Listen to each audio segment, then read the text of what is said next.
Hi, akkam jirtu maatiin chaanaalii Ambooteek viidiyoon ani har'a isinii qabadhee dhufe Xenderii qofa fayyadamuun akkamitti faayila bilbila keenyarra jiru gara laaptooppii yookaan PC itti erguu dandeenya. Kana qofaa miti faayila laaptooppii keenyarra jiru gara bilbila keenyaatti akkamitti erguu dandeenya isan isinitti agarsiisaa na hordofaa. Kan isinirraa eegamu viidiyoo koo hanga dhumaatti daawwadhaa. Yeroo jalqabaaf gara chaanaalii koo kan dhuftan subscribe gochuun maatii chaanaalii kana akka taatan isin affeera.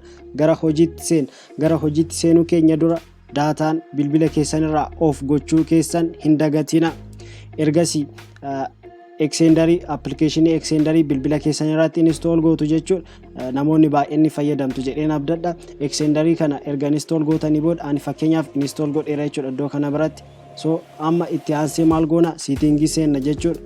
Settingii keessa seenneet hotspotii banna jechuudha. Fakkeenyaaf more isa jedhu irratti tuqna jechuudha. Bilbila koo irratti iddoo kana biratti argama. So more isa jedhu erga tuqnee booda iddoo kana biratti hotspot isa jedhu irratti tuqna jechuudha.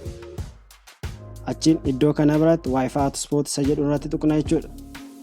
So iddoo kana biratti setup hotspot wifi isa jedhu irratti erga tuqnee booda maqaan kenninaa fi security yoo barbaadan kennuufi yookaan dhiisuus ni dandeessu jechuudha. Erga kana check gootanii booda fakkeenyaaf passwordin kan koo Ambooteek jedha. Passwordin isaa kanadha jechuudha. So erga save gootanii booda amma Xenderii keessan open gootu jechuudha. So application yookaan software nuti PC irratti fayyadamnu hin jiru jechuudha. Hotspotii qofaan connect goona jechuudha. So Xenderii open jennaan jechuudha. Xenderii keenya ni banna. Xenderii keenya irratti tuqna jechuudha. So Xenderiin keenya erga open godhee booda open gochaa jira obsaan eegaa. So open erga jedhee booda Xenderiin kun isa update ta'edha. Ani isa update ta'een fayyadama. Xenderoonni dur warreen update hin taane yeroo baay'ee iddoo kana biratti barreeffamanii jiru. Connect to PC kan jedhaman iddoo kana irratti barreeffamanii jiru jechuudha. Xenderoonni tokko tokko immoo karaa iddoo kana connect to PC kan jedhaman iddoo kana irratti barreeffamanii jiru jechuudha. So isa update ta'e irratti immoo iddoo kamitti jira? Iddoo kana bira jira jechuudha. Plus batanii kana bira jira jechuudha yookaan immoo ida'uu kana bira jira jechuudha. So isarratti tuqna jechuudha. So iddoo kana biratti connect to PC isa jedhu irratti tuqxu jechuudha. Fakkeenyaaf Xenderii tokko tokko iddoo kana bira jira jedheera iddoo kana biratti barbaadanii tuqxu jechuudha. Connect to PC isa jedhu irratti. So connect to PC isa jedhu irratti tuqna jechuudha. So step isaallee iddoo kana biratti nutti hima jechuudha. Step isaa dubbisuu ni dandeessu jechuudha. Xenderii keessanirra seentanii. So erga akkas goonee booda amma erga bannee settingii keenya bira deebinee deemna jechuudha. So hotspotii keenya open gochuu qabna jechuudha. Hotspotii keenya bira dhaqnee open goonaan jechuudha. So kanan duraan opening goone waan na jalaa cufuufanii Xenderii yeroo banne hotspotii deebisee waan cufuufan as deebi'ee dhufe. So gara Xenderii keenyaatti deebina jechuudha. So hotspotii koo akka argitan banameera jechuudha kun hotspotiin kun.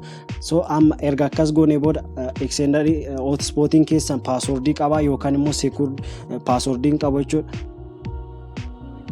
Hotspotii bilbila keessanii yookaan mobaayila keessanii erga bantanii booda maal goona amma PC yookaan laaptooppii keenya bira dhufna jechuudha. Achiin internet connect iddoo gootan bira dhaqxanii bantu jechuudha. Fakkeenyaaf kunoo achiin hotspotiin tokko isiniif gala jechuudha. Hotspotiin sun kan mobaayila keessaniiti jechuudha. Fakkeenyaaf kan koo Ambooteek kan jedhudha hotspotii maqaan isaa jechuudha. Security qaba. Securedidha jechuudha. Passwordii isaa nan gasha. Passwordii isaa duraan isinitti agarsiiseera. Passwordiin isaa Ambooteek kan jedhudha jechuudha. Next jedhaani no jedheen amma connect godha jechuudha. So hotspotii bilbila keessanii connect irratti godha jechuudha. So achi maal goona IP address kana fayyadamna jechuudha. IP address yookaan address block kan jedhu iddoo kana biratti isinii barreeffamee jira jechuudha. Xenderii keessan biratti adda ta'uu danda'a jechuudha. Lakkoofsi kun wal fakkaachuu dhiisuu danda'a. Yeroo tokko tokko wal fakkaata jechuudha. So isa deemnee browser isin fayyadamtan Firefox ta'uu danda'a, Chrome ta'uu danda'a. Waan isin irratti browser isin jaalattan browser isin fayyadamtan achirratti deemtanii barreessitu jechuudha. So fakkeenyaaf Ambooteek kan jedhu connect godheera jechuudha. Daataan bannee no internet jedha jechuudha. So browser keessan bira deemtu jechuudha. Browser Firefox, Chrome waan feetan irratti browser sin jaalattan bira dhaqxu jechuudha. So IP address kana hin qabattu jechuudha. So ani fakkeenyaaf internet explorer kanaan fayyadama. So achiin iddoo kana bira dhufne IP address kana barreessina jechuudha. 192 tuqaa 168 jedhetti fufa jechuudha. So isa barreessina jechuudha. Erga barreessitanii booda maal gootu enter jettuun jechuudha. So enter yeroo jettan maaltu ta'a iddoo kana biratti dhuftanii connect PC kan jedhu jira, accept kan jedhu irratti tuqxu jechuudha. Kun iddoo kana biratti accept kan jedhu irratti tuqxu jechuudha. Accept jennaan jechuudha. Argitan miti duuba isaa connect gochaa jira jechuudha. So iddoo kana biratti no data use in this transfer jedha okay jettuun jechuudha. Iddoo kana biratti data nuti fayyadamnu hin jiru. So erga akkas gootanii booda internet explorer keessan bira yookaan browser keessan bira dhuftaniit no mobile data use in this transfer jedha confirm jedhaani. So amma iddoo kana biratti faayila akka feenetti send receive gochuu dandeenya, erguu fi fudhachuu dandeenya jechuudha. Fakkeenyaaf image jira yookaan suura, footoo, viidiyoon jira, muuziqaan jira, dookumentii, appilikeeshiniinis jira, faayilli biraallee jira jechuudha. Memorii keessan yookaan phone storage irra kan jiru jechuudha. Fakkeenyaaf footoo gara PC keessanitti dabarsuu barbaaddu yoo ta'e fakkeenyaaf footoo kana iddoo kana biratti tuqxu jechuudha. Mallattoo daawunloodarii fakkaatu yookaan arrow as gadi garaagalee jiru isarratti tuquudhaan fakkeenyaaf ani IDM fayyadama, isin internet daawunloodarii kan browserichaas ta'uu danda'a, kan biraas ta'uu danda'a. Ani fakkeenyaaf IDM fayyadama, achiin iddoo kana biratti tuqna jechuudha. So isarratti tuqnee daawunlood godha jechuudha. Akkuma iddoo kana biratti argitan daawunlood gochaa jira jechuudha. Argitan miti daawunlood gochaa jira jechuudha. So iddoo kana biratti suura baay'ee dabarsina yoo ta'e irratti iddoo kana biratti right isa jedhu irratti tuqna jechuudha. Achiin iddoo kana biratti dhufne select gooneet iddoo kana biratti faayila baay'eedha jechuudha. Taanaan hunduma isaarratti right gochuudhaan iddoo kana biratti download batch isa jedhu irratti tuqna jechuudha. So isarratti akkasitti tuquudhaan download gochuu ni dandeenya jechuudha.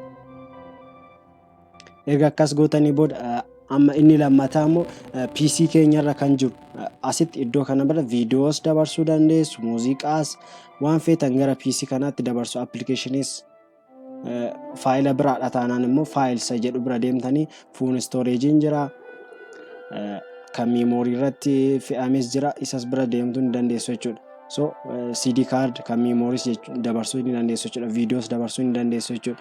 So kan biraa kan isinitti agarsiisuu barbaadu faayila PC keessanirra jiru yookaan laptopii keessanirra jiru gara bilbila keessanitti akka salphaadhaan erguus ni dandeessu jechuudha. So upload image kan jedhu jira, barbaadan upload video kan jedhu jira jechuudha. Faayila isin barbaadan iddoo kana bira dhuftanii fakkeenyaaf PC keenya yookaan laptopii keenyarraa viidiyoo gara bilbila keenyaa dabarsuu barbaanna taanaan upload video isa jedhu irratti tuqna jechuudha.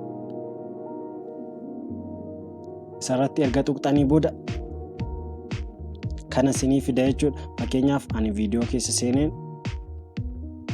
so iddoo kana irratti faayila barbaadan irratti erga tuqxanii booda open jettuun jechuudha. Iddoo kana biratti open erga jettanii booda irratti erga jechuudha. Argitan miti iddoo kana biratti lakkaa'aa jira jechuudha. Laala fixe jechuudha. Seeneera jechuudha. So gara bilbila keenyaa bira deemnee ilaaluu ni dandeenya. Xenderii seen argitan miti viidiyoon tokko seeneera jechuudha. Viidiyoon koarraa akkasinitti tole abdiin qaba. Warreen subscribe hin goone subscribe gochuun maatii chaanaalii kana akka taatan isin affeera. Viidiyoo biraatiin amma wal agarruutti. Peace.